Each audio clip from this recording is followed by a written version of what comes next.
Hello friends, എല്ലാവർക്കും നമസ്കാരം. നിങ്ങളേവരും കാത്തിരിക്കുന്ന അലീനയുടെ നാളത്തെ വിശേഷം നിങ്ങൾക്ക് കേൾക്കട്ടെ. കൂടെ ഇനി വരാനിരിക്കുന്ന കുറച്ച് വിശേഷങ്ങളൊക്കെ ഞാൻ പറയുന്നുണ്ട് കേട്ടോ. അപ്പൊ ഞാൻ വിശേഷത്തിലേക്ക് കടക്കാം. അതിനു മുമ്പായിട്ട് എല്ലാവർക്കും നല്ലൊരു ശുഭരാത്രിയൊക്കെ ആശംസിക്കുകയാണ് കേട്ടോ. അപ്പൊ അങ്ങനെ നമ്മുടെ അലീന വന്നു കഴിഞ്ഞപ്പോഴത്തേക്കും എന്തൊക്കെയോ ഒരു മുത്തശ്ശിയുടെ പാട്ടൊക്കെ അല്ലേ പാടിയത്. അങ്ങനെ മുത്തശ്ശിയുടെ പാട്ടൊക്കെ പാടിക്കൊണ്ട് വന്നു കഴിഞ്ഞപ്പോഴത്തേക്കും റൂമിനകത്ത് നമ്മുടെ മനുശങ്കർ നിൽക്കുന്നു. സത്യമായിട്ടോ എന്തോ പോലെ അങ്ങ് ആയിപ്പോയിട്ടോ. നാണം വരിക, ഈടാന്നായി പോവുക എന്നൊക്കെ പറയല്ലേ. അപ്പൊ ആ ഒരു അവസ്ഥയിൽ ഇങ്ങനെ ചമ്മി നാറി വിളറി വെളുത്ത് നമ്മുടെ അലീന ഇങ്ങനെ നിൽക്കാം. ഒന്ന് സ്റ്റക്കായി പോയി, ശ്വാസം പോലും ഇടുന്നില്ല. അപ്പോഴത്തേക്കും നമ്മുടെ മനുശങ്കർ പറഞ്ഞു, അയ്യോ അലീനെ, ശ്വാസം വിട്ടില്ലേ നീ ചത്തുപോകൂട്ടോ. അത് പിന്നെ അല്ല, സാറ് എപ്പോഴാ വന്നത്? ഞാനേ വന്നിട്ട് ഇപ്പം പറഞ്ഞു കഴിഞ്ഞിട്ടുണ്ടെ 10-28 കൊല്ലം ആകാൻ പോവാണ്. ഏയ് അതല്ല, സാർ എപ്പോഴാന്ന് ഇങ്ങോട്ടേക്ക് വന്നത്? ഞാൻ വന്നിട്ട് കുറച്ചു നേരമായി. അല്ല, തനിക്ക് ഭയങ്കര ബിസിയാന്നൊക്കെ പറയുന്നത് കേട്ടു. താന് ഈ വീട് മൊത്തം അടക്കി ഭരിക്കുമെന്ന് പറയുന്നത് കേട്ടു. ഏയ് അങ്ങനെയൊന്നും ഇല്ല സാറേ. ഈ സാറേ വിളിയെ ആദ്യം അങ്ങ് മാറ്റ. സാറേന്നൊന്നും വിളിക്കണ്ട. എന്നെ ഒന്നെങ്കിൽ മനുവേട്ട അല്ലെങ്കിൽ മനു, ഇതിലേതെങ്കിലും ഒന്ന് വിളിച്ചാൽ മതി. അയ്യോ, അങ്ങനെയൊക്കെ വിളിക്കാൻ പറ്റുമോ? ഹേയ്, ഞാൻ അങ്ങനെ വിളിക്കില്ല. ഞാൻ സാറേന്നേ വിളിക്കത്തുള്ളൂ. സത്യം പറഞ്ഞാല് ഇപ്പം ഞാന് ദൈവത്തിന്റെ സ്ഥാനത്താ സാറിനെ കാണുന്നത്. ദൈവത്തിന്റെ സ്ഥാനത്ത് എന്നെ കാണാൻ തുടങ്ങിയോ? നീ എന്നെ ഇപ്പൊ തന്നെ അങ്ങ് പരലോകത്തേക്ക് അയക്കുവോ? അല്ല, ഈ ദൈവങ്ങളൊക്കെ അങ്ങ് മേളിലാണല്ലോ ഉള്ളത്. അയ്യോ, അങ്ങനെയല്ല സാറേ. അപ്പോഴത്തേക്ക് നമ്മുടെ മുത്തശ്ശി പറഞ്ഞു, ദേ എന്റെ പൊന്നു മനുവേ, അവള് നീ ഇങ്ങനെ ഇട്ട് കളിയാക്കാതെ. പാവം, അവളെ ഇട്ട് കളിയാക്കുന്ന എന്തിനാ വെറുതെ? അത് ഞാൻ കളിയാക്കിയതാന്ന് മുത്തശ്ശിയോട് ആരാ പറഞ്ഞത്? ഞാൻ കളിയാക്കിയതൊന്നുമല്ല, ഞാൻ സത്യമായിട്ട് ഉള്ള ഒരു കാര്യം പറഞ്ഞു. അല്ലെങ്കിലും മുത്തശ്ശിക്ക് അറിയാമോ ഏതെങ്കിലും ഒരു ദൈവത്തെ ആരെങ്കിലും ജീവനോട് ഇരിക്കുമ്പോൾ ആരാധിക്കുന്നുണ്ടോ? ഇല്ലല്ലോ. മരിച്ചുപോയി കഴിയുമ്പോഴല്ലേ യേശു, അല്ലാഹു, ക്രിസ്തു യേശു ഒന്നാണല്ലോ അല്ലെ, കൃഷ്ണൻ, ശിവൻ, ഇവരെല്ലാം ആരാധിക്കുന്നത്. അല്ലാതെ ജീവനോടെ ഇരിക്കുമ്പം ആൾ ദൈവങ്ങളെ ആരാധിക്കുന്നതൊക്കെ ഞാൻ കണ്ടിട്ടുണ്ട്.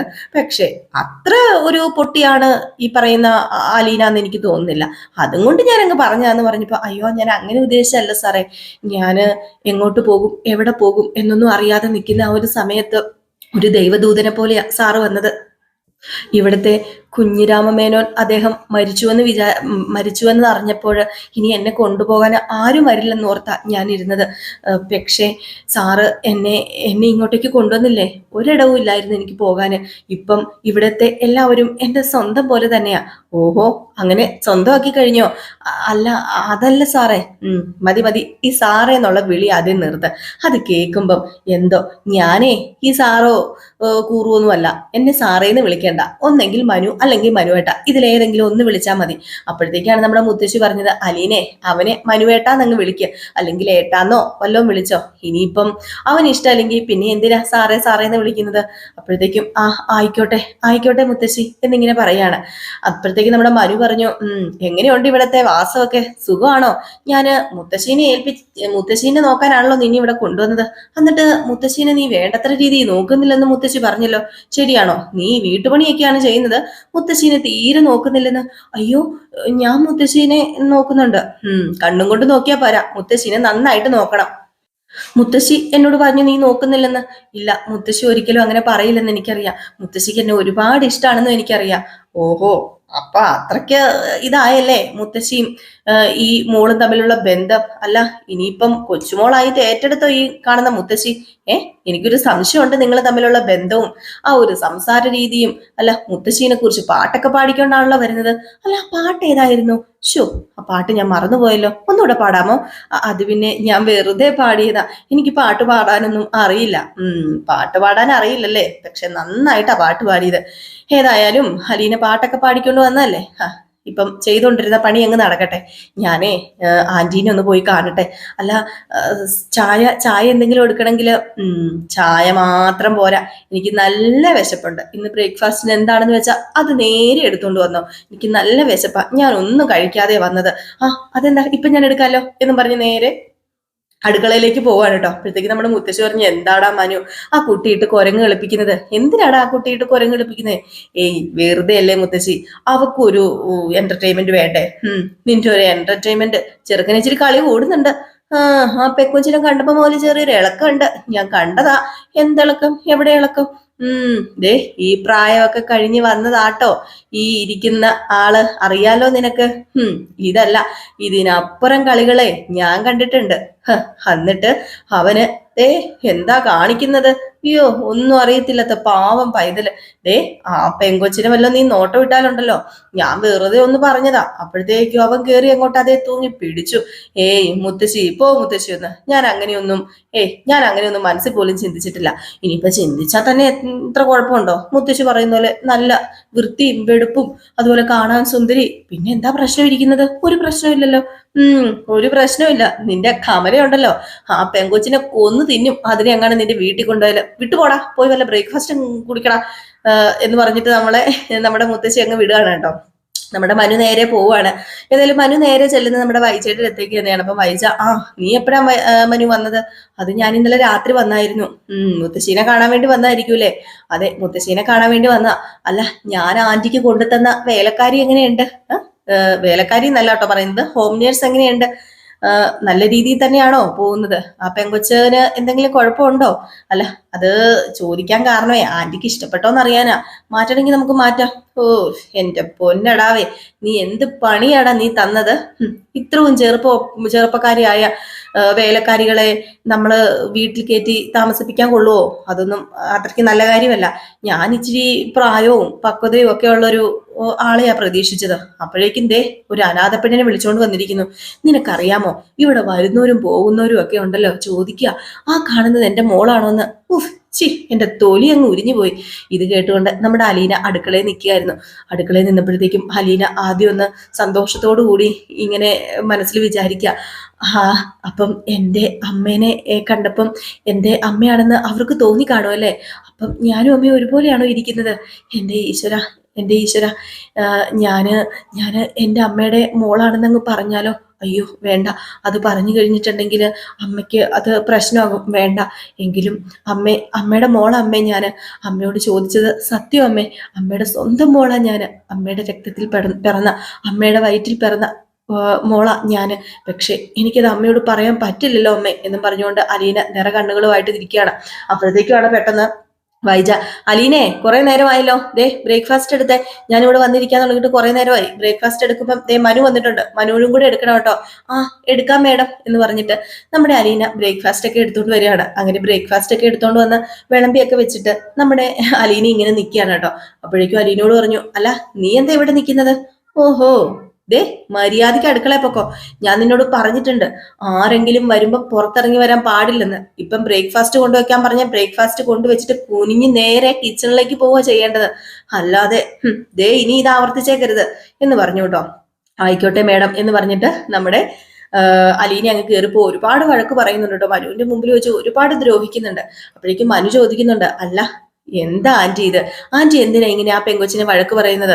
ആ പെങ്കൊച്ച് നല്ലൊരു പെങ്കൊച്ചാണെന്നാണല്ലോ മുത്തശ്ശി പറഞ്ഞത്. ഈ വീട്ടുകാര്യങ്ങളൊക്കെ ചെയ്യും, നല്ല കറികൾ ഉണ്ടാക്കും, ഭക്ഷണം ഉണ്ടാക്കും, അതുപോലെ മുത്തശ്ശീനെ നോക്കും. പിന്നെ എന്താ പ്രശ്നം ഇരിക്കുന്നത്? പ്രശ്നം ഉണ്ടടാ, പ്രശ്നമുണ്ട്. ചെറുപ്പക്കാരാണുങ്ങളുള്ള വീട്ടിലേക്ക് ഇങ്ങനെ ഒരുത്തിന് ആരെങ്കിലും വിളിച്ചോണ്ട് വരുമോ? പറഞ്ഞാ മതിയല്ലോ, നിന്റെ കൂടെ വന്നയാള് ബെസ്റ്റ് ആളാണല്ലോ. എന്നെ കൊണ്ടൊന്നും പറയിപ്പിക്കരുത് നീ. നിനക്കും ദേ അങ്ങേർക്കും കൂടെ പോയി ഇവളെ കൂട്ടിക്കൊണ്ട് വരാൻ കണ്ടുള്ളോ. മാത്രമല്ല മരിച്ചു പോയ എന്റെ അച്ഛൻ എന്തോ പറഞ്ഞെന്ന് പറഞ്ഞുകൊണ്ട് ആ കടപ്പാട് വെച്ച് അവളെയും കൂട്ടിക്കൊണ്ട് വന്നിരിക്കുന്നു. ദേ നിന്നോട് എനിക്കിപ്പം ദേഷ്യമാ. നീ കാരണമാ അവളെ എനിക്കിപ്പോ സഹിക്കേണ്ടി വരുന്നത്. മിടുക്കിയൊക്കെയാ, ശരിയാ, കാര്യങ്ങളൊക്കെ കണ്ടറിഞ്ഞെല്ലാം അവള് ചെയ്യുന്നുണ്ട്, അതിന് ഞാനും സമ്മതിച്ചു തരുന്നു. പക്ഷെ ഇങ്ങനെയുള്ള പെൺപിള്ളേരെ, അതും പ്രത്യേകിച്ച് തൊലിവെളുപ്പുള്ള പെണ്ണുങ്ങളെ കൊണ്ടുവന്നു കഴിഞ്ഞാലേ അത് വീട്ടിന് നാണക്കേട് തന്നെയാ. അതെ മനു, പറ്റുമെങ്കിൽ അവളെ നീ അങ്ങ് പറഞ്ഞയക്ക്, അത് തന്നെയാ നല്ലത്. സ്നേഹനികേതനോ എവിടെയെങ്കിലും കൊണ്ടാക്ക്. അല്ലെങ്കിൽ പോട്ടെ, എൻ്റെ കൂട്ടുകാരിയുടെ വീട്ടില് ഒരു ജോലിക്കാരിനെ ആവശ്യമുണ്ടെന്ന് പറഞ്ഞായിരുന്നു, നമുക്ക് അവിടെ കൊണ്ടുവിട്ടാലോ? ആഹാ, ദേ ആന്റി, എന്താ ആന്റി ഈ പറയുന്നത്? ഈ വീട്ടില് അവള് വന്നതിൽ പിന്നെയാണ് മുത്തശ്ശിക്ക് ഒരു ജീവൻ തന്നെ വെച്ചത്. അറിയാലോ, മുത്തശ്ശി എണീറ്റ് നടക്കുന്ന പ്രതീക്ഷ ഇപ്പം എല്ലാവർക്കും ഉണ്ട്. ആ പ്രതീക്ഷയെ തല്ലിക്കെടുത്തിക്കൊണ്ട് ഇവളെ കൊണ്ടുവിടാനോ? ഏയ്, മുത്തശ്ശി സമ്മതിക്കില്ല. മുത്തശ്ശിയുടെ സമ്മതം ഒന്നും നീ നോക്കണ്ട. അപ്പം മുത്തശ്ശിയോട് ആന്റിക്ക് സ്നേഹമില്ല. സ്വന്തം മോളായിട്ട് എന്താ ആന്റി ഇങ്ങനെ? അവിടെ എന്റെ അമ്മ മുത്തശ്ശിയോട് ചെയ്തത് എന്തൊക്കെ ക്രൂരതയാണെന്ന് എനിക്കറിയാം. അതൊന്നും അംഗീകരിച്ചു കൊടുക്കാനേ ഞാൻ തയ്യാറല്ല. മൂത്രത്തിലും മലത്തിലും ഒക്കെ ആയിട്ടായിരുന്നു പാവം മുത്തശ്ശി കിടന്നത്. മുത്തശ്ശി മരിക്കും, ഇന്ന് മരിക്കും, നാളെ മരിക്കുമെന്ന് എണ്ണി എണ്ണി ഇരിക്കുകയായിരുന്നു എന്റെ അമ്മ. ഇപ്പം സ്വന്തം മോളും ഇങ്ങനെയാ? അയ്യോ അങ്ങനെയല്ല മനു. മനസ്സിലായി മനസ്സിലായി. ദേ ആ പെങ്കൊച്ച് ഇപ്പൊ മുത്തശ്ശിനെ നന്നായിട്ട് നോക്കുന്നുണ്ടല്ലോ, ഈ വീട്ടിലെ പണിയെല്ലാം എടുക്കുന്നുമുണ്ട്. പിന്നെ ദേ ഈ കുടുംബത്തിലെ ആണുങ്ങൾ നല്ലതാണെങ്കിൽ ഒരു പെണ്ണുങ്ങളും ഉം എത്ര തൊലിവിളപ്പുള്ള പെണ്ണ് വന്നാലും പ്രശ്നമില്ല. ഈ വീട്ടിലെ കുടുംബത്തിലെ ആണുങ്ങൾ മോശമാണെങ്കിൽ ഇനിയിപ്പൊ തൊലിവിളപ്പല്ല, സാരി ചുറ്റി ഒരു പെണ്ണ് വന്നാലും പ്രശ്നം തന്നെയാ. അതുകൊണ്ട് അതൊന്നും ഓർത്ത് ആന്റി വിഷമിക്കണ്ട. അലീന നല്ല പെൺകുട്ടിയാ, അലീന നല്ല സ്വഭാവമുള്ളവളാ. അത് എനിക്ക് നന്നായിട്ട് അറിയാം. എന്നോട് മുത്തശ്ശനും പറഞ്ഞിട്ടുണ്ട്. മാത്രമല്ല ഈ ബ്രിജിത്താമ്മേനെ മരിക്കുന്നതിന് മുമ്പ് ഞാൻ കണ്ടിരുന്നു. ബ്രിജിത്താമ്മയും പറഞ്ഞിട്ടുണ്ട്, ആ സ്ത്രീ ഉണ്ടല്ലോ എന്ത് നല്ല സ്ത്രീയാണെന്നറിയാമോ. മുഖത്ത് തന്നെ നല്ലൊരു വിനയം, പ്രസാദം, ഐശ്വര്യം എല്ലാം ഉണ്ട്. ഇത് കേട്ട് കഴിഞ്ഞപ്പോഴത്തേക്ക് നിർത്ത്. ഓ ബ്രിജിത്താമ്മ ബ്രിജിത്താമ്മ ബ്രിജിത്താമ്മ കേട്ട് കേട്ട് ഞാൻ മടുത്തു. ഇനിയും നീ ഇത് പറയരുത്. ഓ എവിടെയോ കിടന്ന ഒരു സ്ത്രീ ഒരു അനാഥാലയം നടത്തിയെന്ന് പറഞ്ഞുകൊണ്ട് ഇത്രയൊക്കെ വേണം? ഏതായാലും വർത്താനമൊക്കെ പറഞ്ഞു കഴിഞ്ഞിട്ട് നമ്മുടെ വൈജു പറയാ, അതെ എനിക്ക് ഓഫീസിൽ പോകാൻ സമയമായി. അത് നീ ഇപ്പൊ പോകുമോ അതോ പിന്നെ പോകത്തുള്ളോ? അത് പിന്നെ ഞാൻ ഇപ്പൊ തന്നെ പോകും ആന്റി. എങ്കിൽ പിന്നെ ഞാൻ പോവാട്ടോ എന്ന് പറഞ്ഞു. ഏതായാലും ഈ സമയത്ത് നമ്മുടെ അലീന മാറി നിൽക്കുകയാണ്. അപ്പൊ അലീന മാറി നിന്നു. അങ്ങനെ നമ്മുടെ ആരാ മനു കൈയൊക്കെ വാഷ് ചെയ്തിട്ട് വന്നു കഴിഞ്ഞപ്പോഴത്തേക്കും, അല്ല അലീനെ നിനക്കിവിടെ നല്ല ബുദ്ധിമുട്ടുണ്ടോ, നല്ല പ്രയാസമുണ്ടോ എന്ന് ചോദിച്ചപ്പം, അത് പിന്നെ എനിക്ക് ഇവിടെ ഇഷ്ടമൊക്കെയാണ് നിൽക്കുന്നത്. പക്ഷേ എപ്പോഴും എപ്പോഴും എന്നെ വഴക്ക് പറയും ഇവിടുത്തെ മുത്തശ്ശിയുടെ മോള്. സാരമില്ല എങ്കിലും ഞാനിവിടെ നിന്നോളാം. അതുമാത്രമല്ല എൻ്റെ മമ്മീനെ കുറിച്ച് പറഞ്ഞാലേ എനിക്ക് കൂടുതൽ സങ്കടമാവുന്നത്. ഇടയ്ക്കിടയ്ക്ക് എൻ്റെ ബ്രിജിത്താമ്മേനെ കുറിച്ച് പറയും. ഇപ്പം മനുവേട്ടനോടും പറഞ്ഞില്ലേ എൻ്റെ ബ്രിജിത്താമ്മേനെ കുറിച്ച്. എൻ്റെ മമ്മി എത്ര പാവാന്നറിയാമോ. എൻ്റെ മമ്മി ഞങ്ങളെയൊക്കെ എടുത്തു വളർത്തിയില്ലേ. ദേ ഞങ്ങൾ ഉപേക്ഷിച്ചിട്ട് പോയ ഞങ്ങളുടെ അമ്മമാർ തരാത്ത സ്നേഹമാണ് ഞങ്ങൾക്ക് മമ്മി തന്നത്. ഞങ്ങളും മമ്മിയും തമ്മിലുള്ള ബന്ധം പോലെ ഒരു ബന്ധം ഈ ലോകത്ത് മറ്റാർക്കും ഇല്ല. അതൊന്നും മനസ്സിലാക്കാതെയാ ഇവിടുത്തെ മുത്തശ്ശിയുടെ മോള് ഓരോന്നും പറയുന്നത്. എല്ലാം ഞാൻ കേട്ട് സഹിക്കുക. ഞാനൊരു അനാഥയാണല്ലോ, ആർക്കും എന്തും പറയാലോ. അപ്പോഴത്തേക്കും നമ്മുടെ മനുശങ്കർ പറഞ്ഞു, ഹേയ് അതൊക്കെ പോട്ടെ അലീനെ, നീ വിഷമിക്കേണ്ട. നിനക്ക് ഇവിടെ നിൽക്കാൻ ബുദ്ധിമുട്ടുണ്ടെങ്കിൽ നീ എന്നോട് പറഞ്ഞാൽ മതി, ഞാൻ നിന്നെ വേറെ എവിടെയെങ്കിലും കൊണ്ടാക്കിക്കോളാം. പിന്നെ മുത്തശ്ശൻ പോകുന്നതിന് മുമ്പ് തന്നെ എന്നോട് ഒരുപാട് കാര്യങ്ങൾ പറഞ്ഞു ഏൽപ്പിച്ചായിരുന്നു.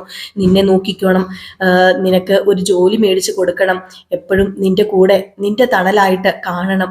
മുത്തശ്ശന് ഒരുപാട് കടവുണ്ട് നിന്നോട്, ആ കടവെല്ലാം എന്നെ കൊണ്ട് ഞാൻ വീട്ടണം എന്നൊക്കെ പറഞ്ഞിട്ടാ മുത്തശ്ശൻ ഇവിടുന്ന് പോയത്. അതുകൊണ്ട് തന്നെ ഒട്ടും വിഷമിക്കണ്ട കേട്ടോ, ഞാൻ എല്ലാത്തിനും കൂടെയുണ്ട്. ഞാനില്ലേ പിന്നെ എന്തിനാ വിഷമിക്കുന്നത് എന്ന് ചോദിച്ചുകൊണ്ട് നമ്മുടെ അലീനയെ ആശ്വസിപ്പിക്കുകയാണ്. ഈ ഒരു ആശ്വാസ വാക്ക് അലീനയ്ക്ക് ഒത്തിരി ഒത്തിരി ആശ്വാസം പകരുന്നുണ്ട്. കാരണം സ്നേഹിക്കാൻ ആരുമില്ലാത്തവർക്ക് അതിന്റെ വില മനസ്സിലാകത്തുള്ളൂ. സ്നേഹിക്കാൻ അമ്മയോ അച്ഛനോ കൂടപ്പിറപ്പോ കൂട്ടുകാരോ ഒന്നുമില്ല. അലീന ഒറ്റയ്ക്കല്ലേ ഉള്ളൂ ഇപ്പം. അപ്പൊ ആ ഒരു സ്നേഹം കിട്ടുക എന്ന് പറയുമ്പോഴത്തേക്ക് അതൊരു പ്രത്യേക ഒരു സ്നേഹം തന്നെയാണ്. നമ്മുടെ മനുശങ്കർ അത്രയ്ക്ക് വൃത്തികെട്ടവനോ ഒന്നുമല്ല. അതുകൊണ്ട് തന്നെ മനുശങ്കറിന്റെ സ്നേഹവും നിഷ്കളങ്കമായ സ്നേഹം തന്നെയാണ്. ഈ സമയത്ത് പിന്നെ കാണിക്കുന്നുണ്ടല്ലോ നമ്മുടെ മനുശങ്കർ ടാറ്റ ബൈ ബൈ ഒക്കെ പറഞ്ഞിട്ട് പോവാ. അപ്പൊ ഇതിനു മുമ്പ് നമ്മുടെ മുത്തശ്ശി പറഞ്ഞായിരുന്നേ മനുശങ്കറിനോട് ഇവളിവിടെ അടുത്തൊരു പള്ളിയിലൊക്കെ കൊണ്ടുപോകണമെന്നേ. അപ്പൊ ആ ഒരു സീനൊക്കെ വരുന്നതേ ഉള്ളൂ കേട്ടോ. നമ്മുടെ മനുശങ്കർ അലീനയെ പള്ളിയിലൊക്കെ കൊണ്ടുപോകും. അതിനോടൊപ്പം തന്നെ രേവതിയെ കാണിക്കാനൊക്കെ കൊണ്ടുപോകും. നമ്മുടെ ചിന്നുമോളെ കാണിക്കാനൊക്കെ കൊണ്ടുപോകും. ആ ഒരു ഭാഗമൊക്കെ വരുന്നതേ ഉള്ളൂ. പിന്നെ ഈ വൈജയ്ക്ക് ഇനിയിപ്പൊ നമ്മുടെ അലീനേനെ ഇവിടുന്ന് പറഞ്ഞു വിടണം എന്നൊന്നും ഇല്ല കേട്ടോ. അത്രമാത്രം നമ്മുടെ വൈജയ്ക്ക് അലീന ഇല്ലാണ്ട് പറ്റത്തില്ല. അത്രയും നല്ലതുപോലെ തന്നെ കുട്ടികളുടെ കാര്യങ്ങളൊക്കെ ശ്രദ്ധിക്കുന്നുണ്ട്. അപ്പൊ കുട്ടികളെ ചില കാര്യങ്ങളിൽ എന്തെങ്കിലുമൊക്കെ നമ്മുടെ അലീന ഉപദേശിക്കുമ്പം ഈ വൈജ ഒന്നും പറയാറില്ല. കാരണം അലീന പറയുന്ന കാര്യങ്ങൾ കറക്റ്റ് ആണെന്ന് വൈജയ്ക്ക് നന്നായിട്ട് അറിയാം. അതുകൊണ്ടാണ് കുട്ടികളെ അലീന എന്തെങ്കിലുമൊക്കെ പറഞ്ഞ് ഉപദേശിക്കുമ്പം അലീന ഒന്നും പറയാനോ വേറെ ഒരു രീതിയിലോ ഇതിനങ്ങ് പോകാത്തത് നമ്മുടെ വൈജ. അപ്പോഴും അലീനയുടെ കൂടെ തന്നെ. പക്ഷെ അലീനനെ ഏത് നേരവും വഴക്ക് പറയും. അതൊരു വീക്ക്നെസ് ആയി പോയി നമ്മുടെ വൈജയ്ക്ക്. കാരണം അലീനയെ കണ്ണെടുത്താൽ കണ്ടുകൂടാ, കാണാനൊക്കെ ഇച്ചിരി സൗന്ദര്യം ഉണ്ടല്ലോ. വേലക്കാരി ആയിരുന്നാലും നമ്മുടെ അലീനയൻ വേലക്കാരിയല്ല എന്നാണ് ആൾക്കാർ കണ്ടാലൊന്ന് പറയുക. അപ്പൊ അതിന്റെ ഒരു ചെറിയ കുശുമ്പൊക്കെ നമ്മുടെ വൈജയ്ക്കുണ്ട്. അതൊക്കെ ഒരു സൈഡിലുണ്ട്. എങ്കിലും എന്തോ ഉള്ളിന്റെ ഉള്ളില് നമ്മുടെ വൈജയ്ക്ക് ഒരു നല്ല മനസ്സുണ്ട്. ആ മനസ്സ് ഇത്ര തകരാനും ഇങ്ങനെ ദേഷ്യം വരാനും ഒക്കെ കാരണക്കാരൻ നമ്മുടെ അലീനയുടെ അച്ഛൻ തന്നെയാണ്. അപ്പം അതൊക്കെ ഇച്ചിരി പുറകിലേക്കുള്ള കഥയാണ്. അതൊക്കെ നമുക്ക് വരൂ കേട്ടോ. ഏതായാലും നമ്മുടെ വൈജയുടെ മൂത്ത മകനുണ്ടല്ലോ, അത്രയ്ക്ക് നല്ല വെടുപ്പും വൃത്തിയുള്ള ആളല്ല കേട്ടോ. പുള്ളിക്കാരന് പെണ്ണുങ്ങളോടൊന്നും വലിയ ഇൻട്രസ്റ്റ് ഒന്നുമില്ല. ഒരു ക്രഷ് ഉണ്ട്. നമ്മളെ ഹരിശങ്കറിനെ പോലെ പെണ്ണുങ്ങളോടൊന്നും വലിയ അത്ര ഒന്നുമില്ല. പക്ഷെ അതിനേക്കാളും മേലെ എന്ന് വേണമെങ്കിൽ പറയാം, ഡ്രഗ്സ് അങ്ങനെയുള്ള സംഭവങ്ങളിലൊക്കെ അഡിക്റ്റ് ആണ് കേട്ടോ. അതായത് കഞ്ചാവ്, മയക്കുമരുന്ന്, കുത്തിവെക്കുന്ന സംഭവങ്ങളൊക്കെ ഉണ്ട്. ആകെ മൊത്തത്തിൽ പുള്ളിക്കാരന് എന്താ പറയുക, ആ ഒരു ഡ്രഗ്സിന് അടിമയാണ്. അപ്പം അതൊന്നും നമ്മുടെ വൈജയന്തിക്ക് അറിയില്ല. വൈജയന്തി മക്കളുടെ കാര്യം അങ്ങനെ ഒത്തിരി അങ്ങ് ഡീപ്പായിട്ട് നോക്കാറില്ല. വാടാ പോടാ, എന്താടാ. ഇപ്പം നമ്മുടെ വൈജയന്തിയുടെ വിചാരം പേടിപ്പിച്ച് കറപ്പിച്ച് അങ്ങ് നിർത്തി കഴിയുമ്പോഴത്തേക്കും പിന്നെ ഒന്നിനും ഒരു കൂട്ടുകെട്ടിനും പോവില്ല എന്നൊരു വിചാരമുണ്ട് വൈജയന്തിക്ക്. പക്ഷേ 3 മക്കളിൽ 2 മക്കളും പിഴച്ചു കുത്തി നടക്കാണ്. മൂത്തതും അതുപോലെ തന്നെ നടുക്കത്തതും. ആ പെണ്ണുണ്ടല്ലോ, ആ പെണ്ണ് ആരാന്നറിയാമോ? അതൊക്കെ വരുന്നുണ്ട് കേട്ടോ. ആ പെണ്ണ് സത്യം പറഞ്ഞാല് ആ പെണ്ണിന്റെ ജീവിതം നശിച്ച് നാരായണക്കല്ല് പിടിക്കാറാകും. ഏതായാലും അലീന ആ പെണ്ണിനെ കുറിച്ചുള്ള കാര്യങ്ങളൊക്കെ അറിയും. അലീന അറിഞ്ഞു കഴിയുമ്പോ എന്താകും, അലീന തിരുത്താൻ ശ്രമിക്കും. പിന്നെ അലീന തിരുത്തി കൊടുക്കും. അപ്പൊ അങ്ങനെയുള്ള കുറച്ച് സംഭവം ഉണ്ട്. അതുപോലെ തന്നെ നമ്മുടെ വൈജയുടെ മൂത്ത മകൻ ഇതുപോലെ മയക്കുമരുന്നിന് അടിമയാണെന്നും ചീത്ത കൂട്ടുകെട്ടുകളല്ലാതെ വേറെ ഒന്നുമില്ല. ഈ വഴിയുടെ സൈഡിൽ പോയിരുന്ന പാലത്തിന്റെ ഒക്കെ അടിയിൽ പോയിരുന്ന സിഗരറ്റ് വലിക്കുക, കഞ്ചാവ് വലിക്കുക, അപ്പൊ അങ്ങനെയുള്ള സംഭവങ്ങളൊക്കെ ഇല്ലേ, അതാണ് പുള്ളിക്കാരൻ. മാത്രമല്ല കുറെ സൈറ്റുകളൊക്കെ ഉണ്ട് ഇവർക്ക്. ഈ ഡ്രഗ്സ് വരുന്ന കുറെ സൈറ്റുകളൊക്കെ ഇവര് മറ്റേ ലാപ്ടോപ്പിൽ ഉണ്ട്. അതൊക്കെ സെർച്ച് ചെയ്യലും ഇവിടുന്ന് മറ്റൊരു സ്ഥലത്തേക്ക് അയച്ചു കൊടുക്കുക. ഒരെണ്ണത്തിന്റെ പേര് അവിടുന്ന് അപ്പുറേക്ക് അയച്ചു കൊടുക്കുക. അവിടുന്ന് ആ സാധനം പിന്നെ ഇങ്ങോട്ടേക്ക് കൊണ്ടുവരിക. അപ്പൊ ആകെ മൊത്തത്തിൽ ഒരു പോക്ക് കേസാണ് ഈ പറയുന്ന പയ്യന്. പക്ഷെ അത് നമ്മുടെ വൈജിക്ക് അറിയത്തില്ല. അതുപോലെ വൈജയുടെ ഹസ്ബൻഡിനും അറിയില്ല. ഹസ്ബൻഡിന് എന്തൊക്കെയോ ചെറിയ കാര്യങ്ങളൊക്കെ അറിയാം. കാരണം മക്കൾ അത്രയ്ക്ക് വെടുപ്പല്ല, വൈജ നോക്കാഞ്ഞിട്ടാണ് എന്നറിയാം. പക്ഷെ ഇനി മക്കള് എല്ലാം നല്ല വെടുപ്പായിരിക്കും. നമ്മുടെ അലീന തന്നെ ഇവരെയൊക്കെ മാറ്റിയെടുക്കും കേട്ടോ. അപ്പൊ ഇതൊക്കെ കോർത്തിണക്കിക്കൊണ്ട് ഈ ഭാഗമൊന്നും വരില്ല കേട്ടോ. ഞാൻ ആദ്യം പറഞ്ഞ ഭാഗമൊക്കെയാണ് വരുന്നത്. നമ്മുടെ മനുശങ്കറും അതുപോലെ വൈജയും സംസാരിക്കുന്ന ഭാഗം, അതുപോലെ തന്നെ പിന്നെ നമ്മുടെ അലീനയെ ആശ്വാസപ്പെടുത്തുന്ന ഭാഗം, പിന്നെ നമ്മുടെ വൈജയുടെ മകനെ എന്തൊക്കെയോ കള്ളത്തരങ്ങളുണ്ടെന്ന് അലീന മനസ്സിലാക്കുന്ന ഭാഗം. മാത്രമല്ല നമ്മുടെ മുത്തശ്ശി അലീനോട് പറയുന്നുണ്ട്, മനുവിന് നിന്നെ ഒരുപാട് ഇഷ്ടമായിട്ടുണ്ട്. ഞാൻ മനുവിനോട് നിന്റെ കാര്യങ്ങളൊക്കെ എന്നോട് മനു ചോദിച്ചപ്പോഴത്തേക്കും ഞാൻ നല്ല കാര്യങ്ങളാണ് പറഞ്ഞു കൊടുത്തിരിക്കുന്നത്. നിനക്കറിയില്ല എന്ത് നല്ല പയ്യനാണെന്ന് അറിയാമോ? ദേ ആ കമലയുടെ പയ്യനാണെന്ന് കണ്ടാ തോന്നത്തില്ല. കാരണം അത്രയ്ക്ക് നല്ല സ്വഭാവ. മറ്റു രണ്ടെണ്ണോടല്ലോ തലതെറിച്ച് തലതെറിച്ച്. ഇതിന്റെ മൂത്തത് ഹരിശങ്കറിനെ നിനക്കറിയത്തില്ല മോളെ? അറിയാം എന്ന് നമ്മുടെ അലീന പറയുന്നുണ്ടോ. അവൻ ആരാ സാധനം എന്നറിയാമോ? മോളൊന്ന് സൂക്ഷിച്ചേക്കണേ, എന്റെ കൊച്ചുമകനൊക്കെയാ. പക്ഷെ അവൻ നോട്ട ഇട്ടിട്ടുണ്ട് നിന്നെ. അവൻ അത്രയ്ക്ക് വൃത്തിയും വെടുപ്പുള്ള ആളൊന്നും അല്ല, എനിക്കറിയാം. ഈ പ്രായമൊക്കെ കഴിഞ്ഞല്ലേ നമ്മളിവിടെ എത്തിയത് എന്നൊക്കെ നമ്മുടെ അലീനയോട് പറയുന്നുണ്ട്. അലീനയ്ക്ക് ഇതൊക്കെ മേലെ അറിയാം. അതുകൊണ്ട് തന്നെ അലീന എടുത്തൊരു കളി നടക്കാനും പോകുന്നില്ല. അപ്പം ഈ ഭാഗങ്ങളൊക്കെ കാണിക്കുന്നുണ്ട് കേട്ടോ. അതായത് മുത്തശ്ശിയും അലീനയും സംസാരിക്കുന്ന ഭാഗങ്ങളും കാണിക്കുന്നുണ്ട്. അപ്പൊ നാളെ രാവിലെ നമ്മൾ കറക്റ്റ് ഒരു 8 മണി 8:15 ഫുൾ വിശേഷമായിട്ട് വരും.